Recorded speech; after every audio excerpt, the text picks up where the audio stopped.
On the occasion of the Chinese Spring Festival in the Year of the Dragon, AI Night Show has invited a guest born in the Year of the Dragon, and with dragon in his name, the martial arts master, Bruce Lee.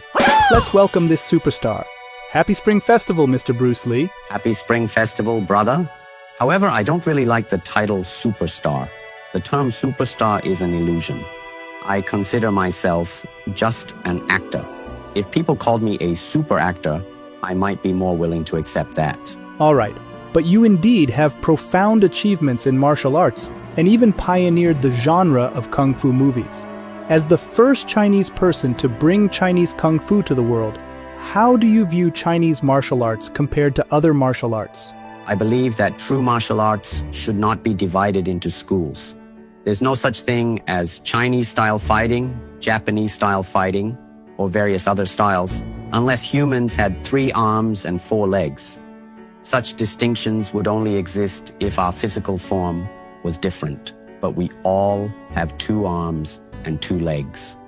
Once a school is formed, it becomes rigid because each school has its own doctrine, which can solidify into absolute truth, creating barriers between people and hindering innovation.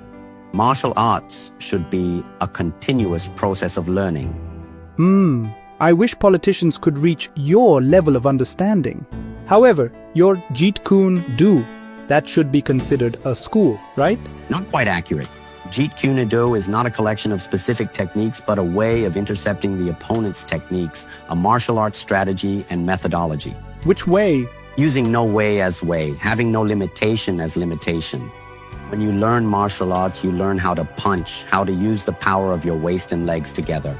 But in a fight, you need to adjust your movements based on your opponent. Use all methods but be constrained by none. Exactly. Jeet Kune Do discards traditional martial arts forms, aiming for the most direct expression of oneself with the least effort and energy. It's not about the routines of martial arts, but about self-exploration. Only by truly understanding ourselves can we see through others, and Jeet Kune Do is a step towards understanding oneself. Why does Jeet Kune Do emphasize self-exploration? To conquer others requires force. To conquer oneself is true strength. Martial artists can easily perform beautiful movements or speak grandiose but empty words.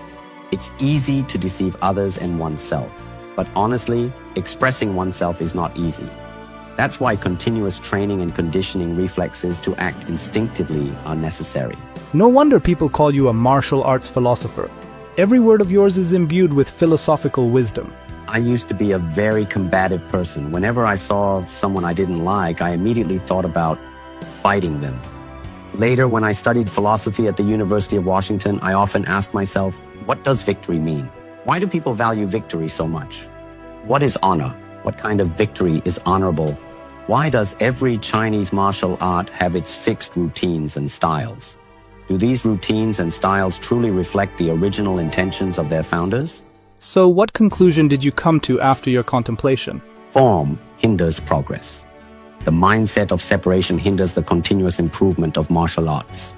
The best fighter is not a boxer, a karateka, nor a judoka. The best fighter is one who can adapt to any style of martial arts. It seems you've integrated philosophical spirit into martial arts. How should we view martial arts from a philosophical perspective? I believe that the true essence of martial arts is not about defeating others, but in exploring oneself and honestly expressing oneself, although this is truly difficult. Actually, not just martial arts, but boxing, racing are also means of self-exploration, self-expression, and self-transcendence. Exactly. All knowledge ultimately leads to self-awareness. With a deep enough self-awareness, everything else becomes clear and distinct. Focusing your strength on yourself gives you a greater chance of overcoming your opponent. Utmost sincerity leads to the divine. It seems that great truths converge. So what do you think is the ultimate expression of self-exploration? The ultimate state of self-exploration should be the absence of self, letting go of the attachment to self, and being like water, my friend. Water is formless, shapeless, fitting in any container. Now, you pour water into a cup, it becomes the cup. You put water into a bottle, it becomes the bottle. You put it into a teapot, it becomes the teapot. Now, water can flow or it can crash. Be water, my friend. Like water, formless and shapeless, flowing with the situation. That's deeply philosophical. Let me ponder that.